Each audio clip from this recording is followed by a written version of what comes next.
Hello, my name is Allison Burnett, and I am the Director of Virtual Learning for Sibme.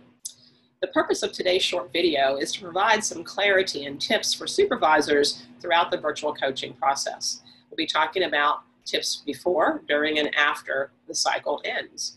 With me today is Karin Ramos. Karin served as a building principal for almost 20 years, and she works as a Sibme Virtual Coach.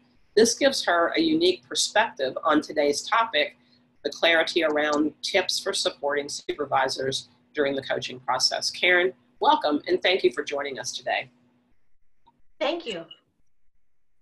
So let's dive right in and talk about the role of the supervisor before the cycle begins. Essentially, and most importantly, there is the creation of what we call handoff goals. We like for these to be collaborative, meaning that the supervisor is working with the teacher to create those goals. And we like for those goals really to have two critical components. One is that the teacher feels passionate about those goals, and the second is that those goals will result in improved student achievement. The goals typically fall into one of, if not all three of these categories. They're around pedagogy, classroom management, and or content. Karin, from the perspective of a coach, can you tell us more about the importance of these goals? Yes, the goals are critically important because when we receive the goals from Sibme, we begin right away on thinking of how we're going to approach and tackle that work. So when the goals are collaborative between the supervisor and the coachee, it shows and it gets a greater investment, and the teacher has the willingness to work hard to make some changes that improve student achievement. Thanks, Karin. So let's just briefly show where the supervisor first sees those goals in a written format known as the coaching report. Yes, the coaching report is a weekly occurrence between the coach, the coachee, Sibme, and you, the supervisor. So it's very important. This one we're looking at is coaching report number 2 out of 6. If you look in the middle, we're talking right now about goals. You'll see the teacher's current handoff goals. So we're going to begin right away working on these goals. The more familiarity that the teacher has with the goals, the better, because sometimes we say, what should we work on first?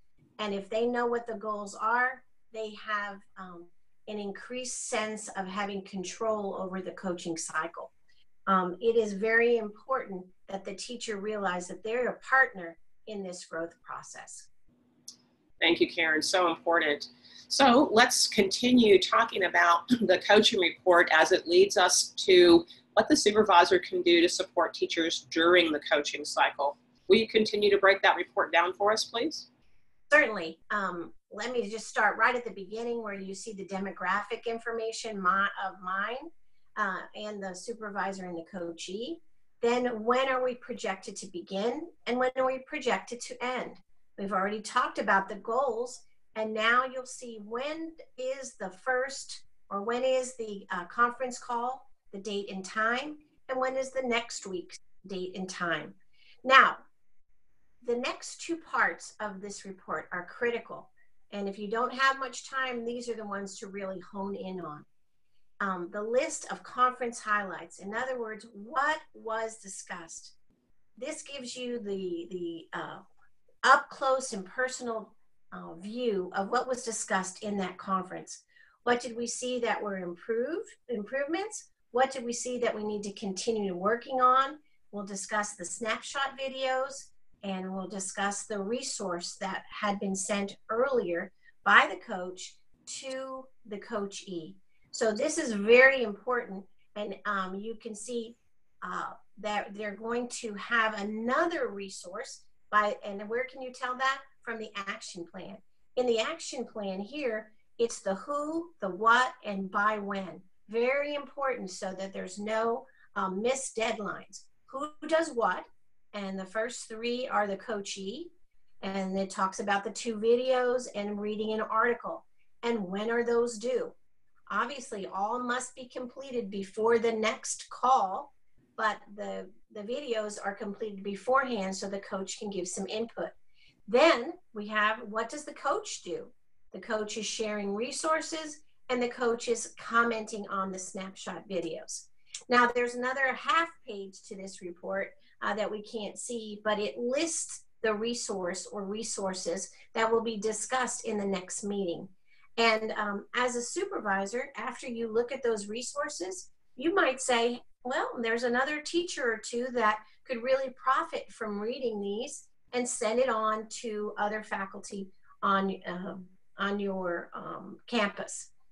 The next page, Allie, the next page, now that you've got this report and you're getting ready to go back into the classroom quickly to just kind of walk through and see what's going on, my suggestion, or coach's suggestion, would be to review the goals stated on the coaching report in order to look for specific changes. Are you seeing some improvement or approximation of improvement? But are there some things that are still troubling to you, some concerns? And if so, reach out by email to the coach or to Sibme, Miss Allison, and she'll let us know. So Karin, let me ask this question. If the supervisor is paying close attention to that report and they're seeing, as we get into, say, the third and fourth week, they're seeing that according to the summary, there's been lots of progress made on those initial handoff goals, and so much so that the coach and teacher are now moving forward, maybe with additional goals that the teacher has set, or the coach has recognized some things that might be helpful to work on. Would it be appropriate for the supervisor to reach out to the coach at that point and say, in an email, and say something like, hey, if there's additional time, there is one more thing I'd like for you to try to work on that would make a big difference in terms of what I'm seeing in the classroom. Would you see that as beneficial as a coach? I think it would be extraordinarily beneficial because, number one, it says that the teacher is making progress on the original goals. And two, we want this teacher to be as good as he or she can be in this short time that we're working with them. So definitely so. I think if I could just reiterate one more time, when you have a coachee going in their room and just looking for some specific change is very important to the growth of the teacher. Very good. All right, let's move on and talk about what happens as the cycle finishes. So one thing that the coach will do is to reach out to the supervisor to schedule a brief 10 to 15 minute phone call. Karin, can you talk with us more about what typically takes place during that call and how you actually set that call up? Oh, certainly. First of all, we recognize that you as supervisors or building principals are very, very busy. So we'll just send you an email and say, when are you available, what time, what date, and we'll make ourselves available to you. Now, what happens in that actual call? Well, it's a recap of the 6 weeks. What did we see in terms of improvements? What did we see in areas that need to continue to be worked on? And the coach is reporting from their perspective as well as what the teacher is saying to them. And also, finally, what are the areas that continue to need to be supported? And how can the supervisor and the teacher work on that together after the coach is no longer in the picture?